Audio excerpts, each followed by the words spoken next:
बहरहाल आगे बढ़ते हैं, एक और खबर बात कर लेते हैं, और ये खबर है पाकिस्तान के मशहूर जो एक जिहादी तंजीम थी जैश ए मोहम्मद, उसके जो लीडर थे मौलाना मसूद अजहर, उनके खिलाफ इंटरनेशनल लेवल पर पहले भी बातें होती रही हैं। अब बाकायदा तौर पर अक़वाम मुत्तहिदा ने उन्हें दहशतगर्द करार दिया है और कहा है कि उनके सारे के सारे जो असासे हैं वो मुंजमद कर दिए जाएं और उनकी तमाम की तमाम सरगर्मियों को मुअत्तल कर दिया गया है। अक़वाम मुत्तहिदा की जानिब से ये कहा गया है, लेकिन दूसरी तरफ से पाकिस्तान ने हमेशा से ये कहा है कि पाकिस्तान का कोई भी जो शहरी है वो अगर दहशतगर्दी में मुलव्वस है तो उसके सबूत पाकिस्तान को दिए जाएं, पाकिस्तान के अंदर उनके खिलाफ कार्रवाई की जा सकती है। लेकिन बहरहाल प्रोपेगेंडा जो है वो इंडिया की जानिब से किया जाता रहा है, और ये वजह है कि इससे पहले भी इंडिया मौलाना मसूद अजहर और इसी तरह से हाफिज सईद के खिलाफ प्रोपेगेंडा करता रहा है, और सलामती कौंसिल के अंदर मौलाना मसूद अजहर को दहशतगर्द करार दिलवाना मेरे ख्याल में ये अमरीका और के साथ इंडिया की साजबाज है, और इंडिया का जो प्रोपेगेंडा है वो असर कर गया है। ये वजह है कि उन्हें दहशतगर्द करार दिया गया है।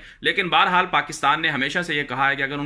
उनके अंदर या उनके खिलाफ या उनके मुल्क के किसी शहरी के खिलाफ कोई ऐसा सबूत है तो वो दिया जाए, लेकिन दुनिया नहीं देती है। लेकिन बाज़ इल्ज़ाम है और अपने एक ताकत के बलबूते पर पाकिस्तान को डराने धमकाने की कोशिश की जाती है, लेकिन पाकिस्तान ने हमेशा से जिम्मेदारी का सबूत दिया, और अच्छी बात है कि अब भी पाकिस्तान इस मामले में संजीदगी का मुजाहरा कर रहा है। और इस खबर से क्या नुकसान होगा किसी को या किसको फायदा होगा, मेरे ख्याल में ना तो इससे किसी का नुकसान कोई हो रहा है और ना ही इससे इंडिया को कोई फायदा मिलेगा। और इंडिया की जो दहशतगर्दी है कश्मीर के अंदर वो तो एक्सपोज होती रहेगी, चाहे वो जैश ए मोहम्मद के ऊपर इल्ज़ाम वो लगाएं। बल्कि अब तो जैश ए मोहम्मद की ज़रूरत नहीं है, बल्कि अंदर से कश्मीर के अंदर जो है वो जैश ए मोहम्मद कई बन चुकी हैं जो इंडिया के खिलाफ अपनी मुज़ाहमती तहरीक, आज़ादी की तहरीक चला रही हैं।